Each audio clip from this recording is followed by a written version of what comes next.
Alors bonjour à tous. Bonjour. Bonjour. Manuela. Kevin. Alors on est ici en Italie pour les championnats d'Europe 2024 OCR avec Nathan Caparros. On va le laisser se présenter. Ben voilà, Nathan Caparros, 30 ans. Et donc là, j'ai participé donc au championnat d'Europe avec plein de Français en Italie et j'étais en âge groupe, voilà, 30-34. Et il le dit pas parce qu'il est modeste, mais première place, premier français. Médaille. Age group, voilà. Nathan, dis-le. Voilà, donc première place. Ça a été pas facile parce que ça a couru fort, surtout qu'il y avait un Italien juste derrière, donc forcément les encouragements étaient beaucoup pour lui, mais ce qui est bien, c'est qu'il y a beaucoup de Français aussi qui encourageaient, et ça c'est bien. Tu t'es pas laissé déconcentrer, quoi. Voilà. Super. Bravo.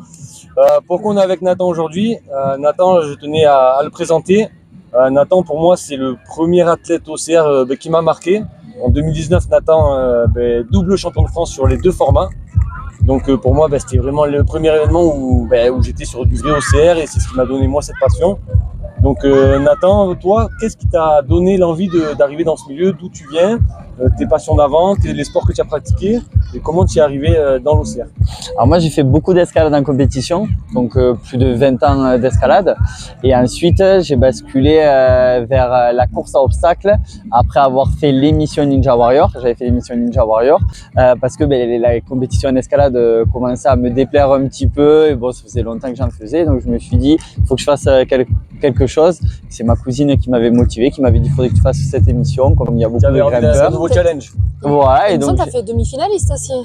Finale. Ouais, je suis allé en finale, j'ai buzzé en qualif, buzzé en demi, et puis je suis allé en finale, et en finale, je suis tombé au deuxième obstacle. J'avais beaucoup de pression. C'était quelle saison? Donc c'était saison 3. Saison 3, voilà. Ok. Et donc par la suite, j'ai rencontré pas mal de monde sur les courses et je m'entraînais dans une salle qui n'existe plus.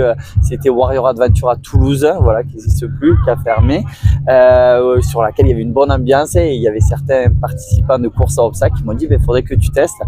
J'ai adoré. 2017, je fais vice-champion d'Europe en âge groupe. Ok.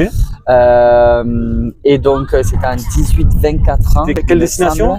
2017, c'était aux Pays-Bas, il me semble. Et donc du coup, ça m'a motivé et après j'ai continué là-dedans et après j'ai fait toutes les courses en élite. Et l'année dernière, je me suis dit, première année où je fais 30 ans, allez, je me mets à retester en âge groupe, surtout que j'étais moins en forme.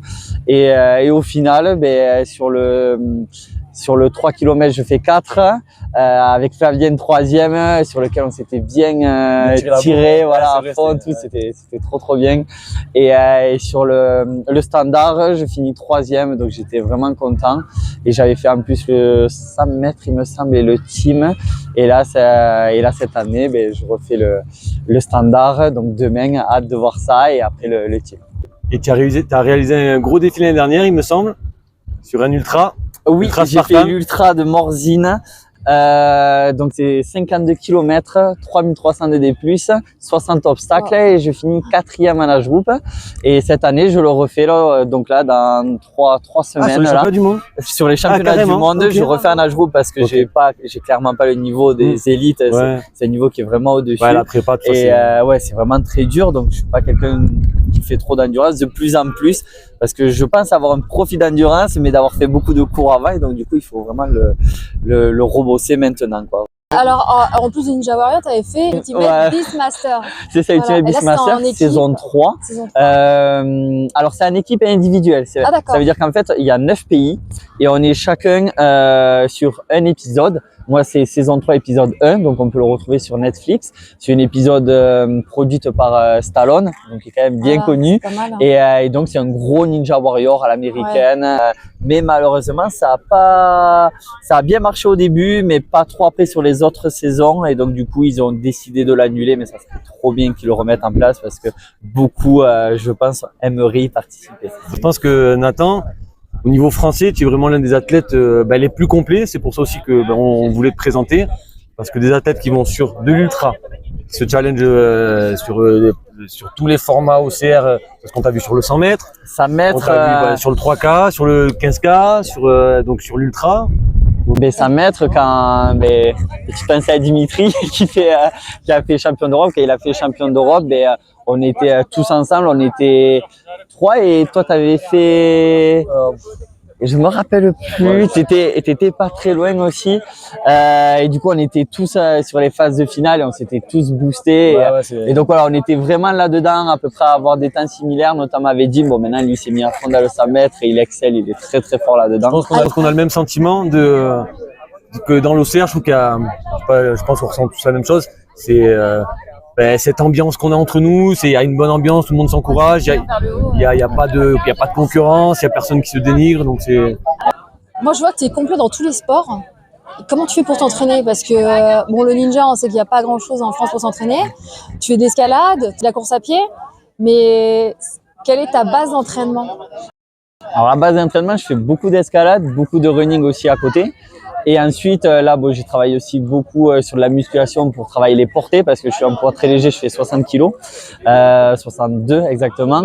Et donc, forcément, sur les portées, quand il y a des athlètes qui font quasiment mon poids, c'est un peu compliqué à les porter. Donc, je suis obligé de faire du renfort, beaucoup de musculation dessus. Et après, par contre, chez mes parents, j'ai une petite salle d'escalade, une salle de muscu que justement, actuellement, on est en train de tout redéplacer, tout changer parce que moi, je suis coach sportif et du coup, je compte faire des petits coachings, des bootcamps, voilà, pas mal de sessions là-dedans. Et donc voilà où je m'entraîne et en plus bon où je m'entraîne chez mes parents il y a quand même un grand espace, on n'est pas loin des Gorges de l'Aveyron donc il y a de quoi faire du dénivelé et par exemple la semaine prochaine je pars d'aller Pyrénées avec mon père pour aller bosser du dénivelé et, voilà donc il y a aussi les Pyrénées pas loin. Exactement, voilà. D'accord. N'hésitez pas. Nathan, coach sportif, si vous voulez progresser tout ce qui est OCR, escalade, course à pied, n'hésitez pas. Allez checker sa page Instagram. C'est une machine. Moi, c'est une machine. Voilà, je pense que Manu, c'est bon. Moi, c'est bon pour nous. Voilà. C'est très bien. C'est très bien. Allez, merci Nathan. Merci Nathan. Et avec plaisir, merci beaucoup. Voilà. Félicitations. Champion d'Europe Age Group 30-34, Nathan Caparros.